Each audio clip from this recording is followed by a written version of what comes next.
नमस्कार, मी आरती धवाले. स्वागत आहे आपलं लोकशाही मराठीमध्ये. बुलेटिनच्या सुरुवातीलाच एक ब्रेकिंग बातमी समोर येतेय. 7 वर्षीय मुलाला सावत्र वडिलांकडून बेदम मारहाण करण्यात आली आहे. बेदम मारहाणीत मुलाचा मृत्यू झालाय.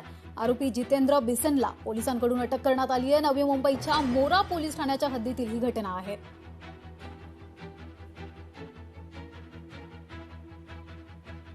जो आरोपी आहे जितेंद्र प्रदीप भिसे, वय 28 त्याचं, तो त्या मुलाचा वडील होता, म्हणजे सावत्र वडील होता. तर त्याला येतात आता म्हणायचं की तू माझे पप्पा नाही वगैरे, आणि त्याला त्याचा राग यायचा.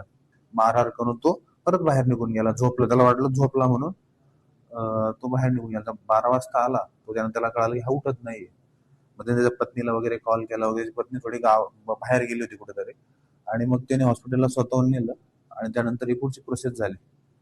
तर मग हे आपण त्याचा मोरा पोलीस स्टेशन मध्ये गुन्हा रजिस्टर नंबर 24/26, आणि त्याला आपण BNS कलम 103 1 बाल न्याय अधिनियम जे ऍक्ट कलम 75 मधील यानुसार आपण त्याचा तपास करतोय त्या गुन्ह्याचा, आणि आरोपी अटक आहे आपल्याकडे. लोकशाही मराठी ऐका, पहा, जागरूक रहा.